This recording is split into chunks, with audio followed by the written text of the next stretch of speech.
we get started, I have a couple true-false questions up here. True or false? Congruent triangles always have the same shape, but not necessarily the same size. False. Good. If all three sides of one triangle are congruent to all three sides of a second triangle, are these triangles always congruent or never congruent? Always congruent. Okay, we're going to use sign language here. It's multiple choice. This is A in sign language. This is B. This is C. And this is D. So, using your multiple choice here, how would you say these triangles are congruent? Is it A? Is it B? C? Or D? Sign language means you don't talk. Good, you should have D. That's angle, side, angle. The side is between the two angles. Same thing.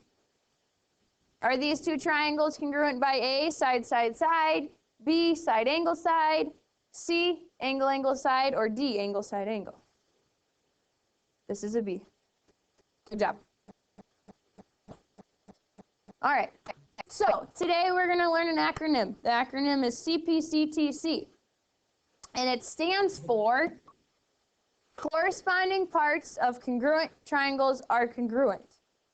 Corresponding parts of congruent triangles are congruent. Today you're going to prove that parts of triangles are congruent. But before you can prove that parts of triangles are congruent, you have to prove that the two triangles are congruent. So we're still proving triangles are congruent. Okay? You have 4 ways to do that. They're over on the sideboard on that handmade poster, but they're also listed here on your notes. Side, side, side, side, angle, side, angle, and angle, angle, side. We haven't done HL yet, so we're just going to ignore it for now. Okay?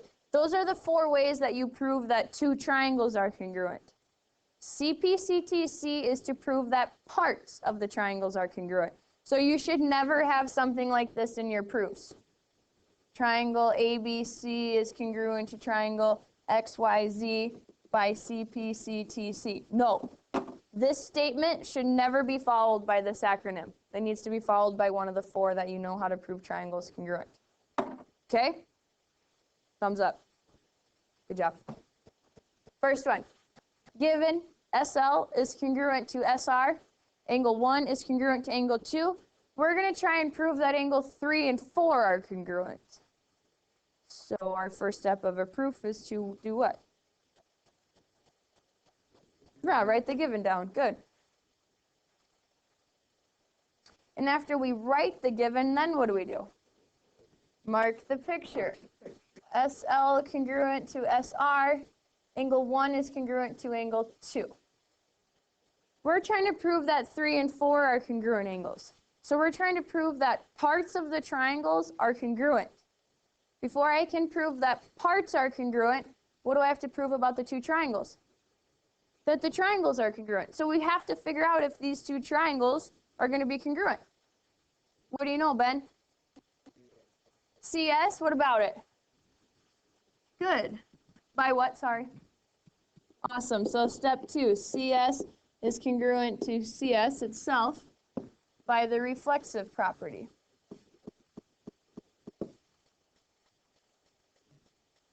Emma, would that be enough to say that the two triangles are congruent? Which of our 4 ways? Good. Side, angle, side.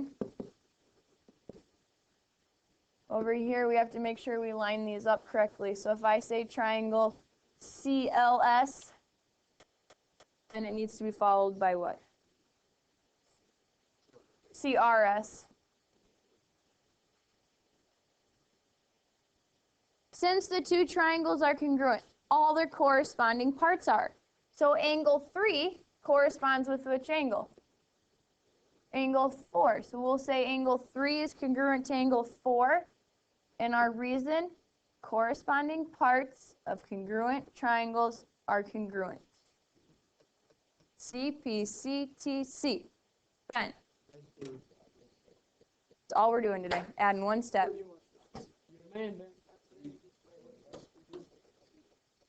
Yeah, you have to be careful. Maybe it might say that prove that CS is a bisector, so you might have to do 1 more thing.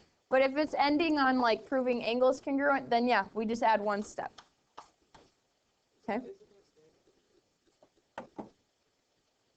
What do you mean? It depends on what they want us to prove. Jack, some of them will be as simple as this. Some of them might be a little more thought-provoking. Okay, let's go to 2. First step, given. I think most of you have it written down, but if you don't, write your given down for number 2.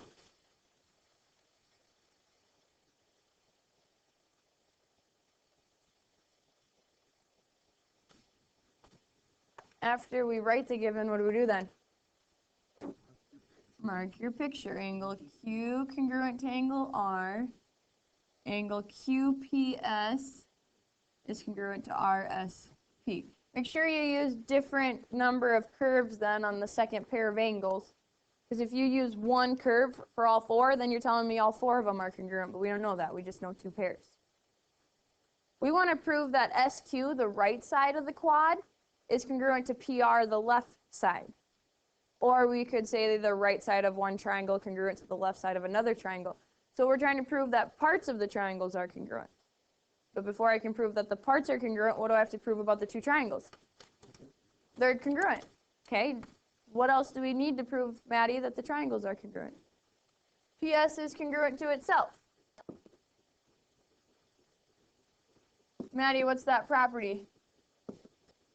Good. Kilgore, would that be enough to say the triangles are congruent? Which of our 4 ways? Awesome. Angle, angle, side. Oh, if I say triangle PRS, then what should I follow it up with? Careful. Good. Angle P in this first triangle is congruent to angle S. Those are the unmarked ones. So then we'd want to say SQP. Since the 2 triangles are congruent, all their corresponding parts are. So for 4, SQ is congruent to PR because corresponding parts of congruent triangles are congruent. CPCTC. And you can see that in step 3. If we look at our congruency statement, all the corresponding parts line up. PR went with SQ. Those segments have to be congruent. When you write your congruency statement correctly, then you know which parts correspond. Questions on the first 2? Okay, flip it over and do the next 2. After you have your given written, then when you mark it, angle CAM would be this guy, congruent to BAM, the one adjacent to it. And then angle BMA is congruent to angle CMA. So there's your given. What else do we know? AM is congruent to itself by what? By what? Reflexive.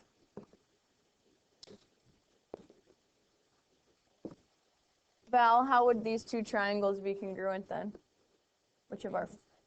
Good.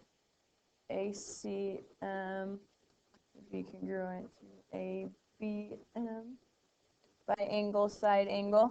Then for step 4, angle B is congruent to angle C because corresponding parts of congruent triangles are congruent. Boom. We're good on 3? Okay, 4. Angle Q is congruent to angle S. UR is congruent to UT. There's our given. What else do we know? Vertical angles, good. And remember, you want to use 3 letters to name these. So angle RUQ is congruent to angle TUS by the vertical angles theorem. Then triangle RUQ would be congruent to triangle TUS by which of our 4 ways, Sid? Good. This guy would be angle, angle, side because the side's not between them. And then therefore UQ is congruent to US because corresponding parts of congruent triangles are congruent. Questions? Cool.